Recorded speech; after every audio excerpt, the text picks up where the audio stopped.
കഴിഞ്ഞ മാസമായിരുന്നു സമൂഹമാധ്യമങ്ങളിൽ ഒരു വീഡിയോ പ്രചരിക്കുന്നു. വലിയ രീതിയിൽ തന്നെ അത് സോഷ്യൽ മീഡിയയിൽ പലതരത്തിലുള്ള ആളുകളുടെ വിമർശനങ്ങൾക്കും അതുപോലെ തന്നെ സപ്പോർട്ട് ചെയ്തിട്ടുള്ള പല കാരണങ്ങൾക്കും വഴിവെക്കുന്നു. പിന്നാലെ ഒരു യുവാവ് ആത്മഹത്യ ചെയ്യുന്നു. കേരളമേറെ ചർച്ച ചെയ്ത വിഷയമാണ് ദീപകിൻ്റെ ആത്മഹത്യ. കോഴിക്കോട് സ്വദേശിയാണ്.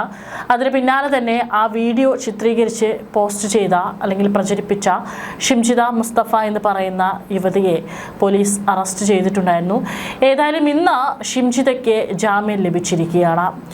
സമൂഹമാധ്യമങ്ങളിൽ വീഡിയോ പ്രചരിച്ചതിന് പിന്നാലെ ആത്മഹത്യ ചെയ്ത നിലയിൽ കണ്ടെത്തിയ കോഴിക്കോട് ഗോവിന്ദപുരം സ്വദേശി യു ദീപകിൻ്റെ മരണവുമായി ബന്ധപ്പെട്ട മഞ്ചേരി വനിതാ സബ് ജയിലിൽ കഴിയുന്ന വടകര കൈനാട്ടി ഷിംജിത മുസ്തഫയ്ക്കാണ് ഇപ്പോൾ ജാമ്യം ലഭിച്ചിരിക്കുന്നത്.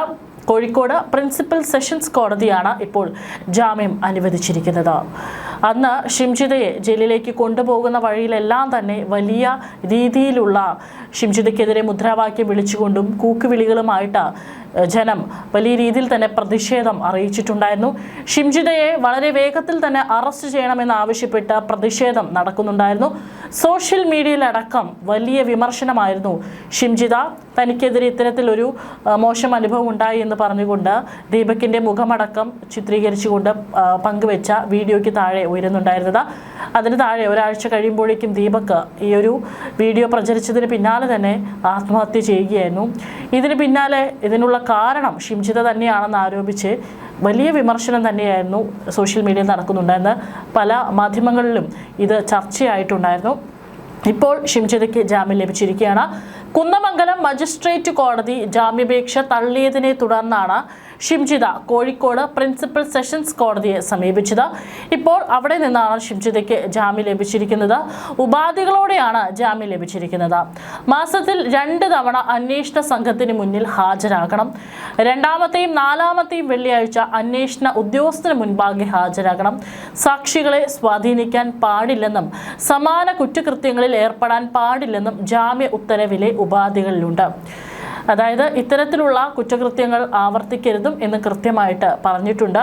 50,000 രൂപയുടെ 2 ആൾ ജാമ്യത്തിലാണ് ഷിംജിതയ്ക്ക് ജാമ്യം അനുവദിച്ചിട്ടുള്ളത്.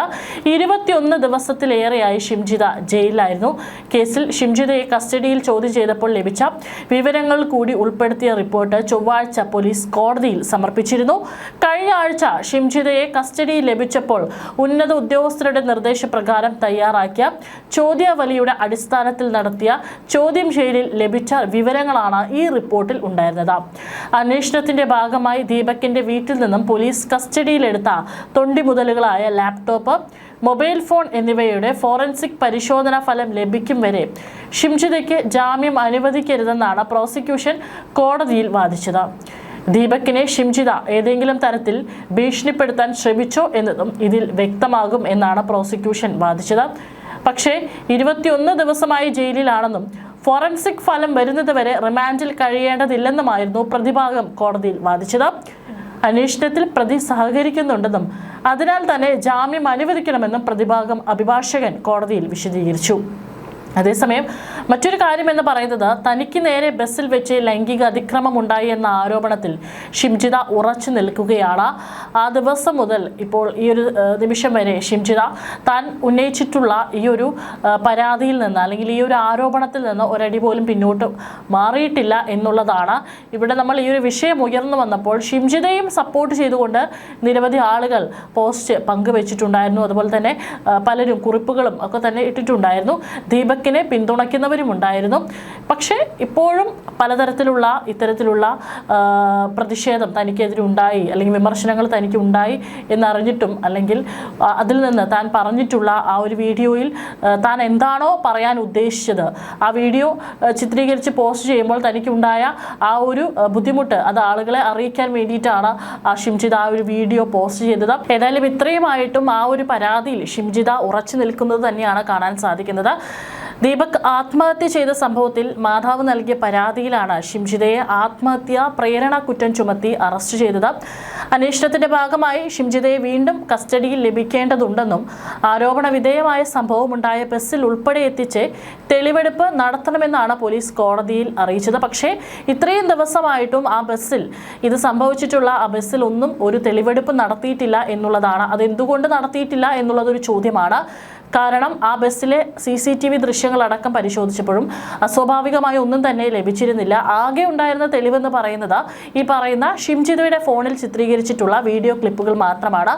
ബസ്സിൽ മറ്റുള്ള ഒരു സഹയാത്രികരും അത്തരത്തിൽ എന്തെങ്കിലും ഒരു കാര്യം ശ്രദ്ധയിൽപ്പെട്ടതായിട്ട് മൊഴി ഒന്നും തന്നെ നൽകിയിട്ടില്ല.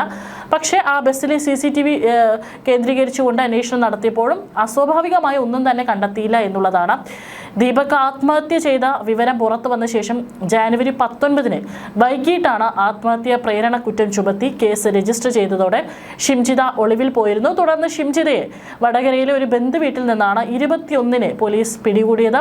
ആ അറസ്റ്റ് വൈകിയപ്പോഴും വലിയ രീതിയിൽ വിമർശനം ഉയർന്നിട്ടുണ്ടായിരുന്നു. കാരണം മനഃപൂർവ്വം പോലീസ് ഷിംജിതയ്ക്ക് ഒളിവിൽ കഴിയാനുള്ള ഒരു അവസരം ഉണ്ടാക്കി കൊടുക്കുകയാണ് എന്നുള്ളൊരു വിമർശനം കൂടി ഉയർന്നിരുന്നു. ഷിംജിതയെ കണ്ടെത്താൻ മെഡിക്കൽ കോളേജ് പോലീസ് ലുക്കൌട്ട് നോട്ടീസും ഒരു സർക്കുലറും പുറത്തിറക്കിയിരുന്നു. 10 വർഷം വരെ തടവും പിഴയും ലഭിക്കാവുന്ന കുറ്റമാണ് ഷിംജിതയ്ക്കെതിരെ ചുമത്തിയിരിക്കുന്നത്. ഷിംജിതയുടെ മൊബൈൽ ഫോൺ പോലീസ് നേരത്തെ കസ്റ്റഡിയിലെടുത്തിരുന്നു. വീഡിയോ ചിത്രീകരിച്ചതും ഈ ഫോണിൽ നിന്നാണെന്നും സൈബർ പോലീസ് സ്ഥിരീകരിച്ചു. ആത്മഹത്യാ പ്രേരണ കുറ്റം ചുമത്തി കേസെടുക്കുകയും ചെയ്തു. വീഡിയോയിൽ എഡിറ്റ് നടന്നതായും സ്ഥിരീകരിച്ചതോടെയാണ് ഷിംജിതയുടെ അറസ്റ്റ് സംഭവിച്ചത്. യുവതിയിൽ നിന്ന് തുടക്കത്തിൽ തന്നെ മൊബൈൽ ഫോൺ കസ്റ്റഡിയിൽ എടുത്തിരുന്നുവെങ്കിലും അറസ്റ്റ് ഉണ്ടാക്കാത്തതിൽ പ്രതിഷേധം ശക്തമാകുന്നതിനിടെയായിരുന്നു പോലീസിന്റെ ഈ നാടകീയ നീക്കം. വീഡിയോ എഡിറ്റ് ചെയ്തതിനും സമൂഹമാധ്യമത്തിൽ പ്രചരിപ്പിച്ചതിനും സഹായം ലഭിച്ചതായി പോലീസ് സംശയിക്കുന്നുണ്ട്. ഏതായാലും ഇപ്പോൾ ഷിംജിത ജാമ്യത്തിൽ പുറത്തിറങ്ങിയിട്ടുണ്ട്. ബോണ്ടുകളുടെ അടിസ്ഥാനത്തിലാണ് ഷിംജിത ഇപ്പോൾ പുറത്തിറങ്ങിയിരിക്കുന്നത്. തീർച്ചയായിട്ടും ഇനി ദീപകിന്റെ ലാപ്ടോപ്പും മൊബൈൽ ഫോൺ അടക്കം ഫോറൻസിക് പരിശോധനയ്ക്ക് വിധേയമാക്കി അതിൽ നിന്ന് ഏതെങ്കിലും തരത്തിലുള്ള ഒരു ഭീഷണി ദീപകിന് ലഭിച്ചിട്ടുണ്ടോ തുടങ്ങിയിട്ടുള്ള കാര്യങ്ങൾ കൂടി പോലീസ് പരിശോധിക്കുന്നുണ്ട്. അതിനുശേഷമായിരിക്കും അടുത്ത നടപടികളിലേക്ക് കടക്കുക.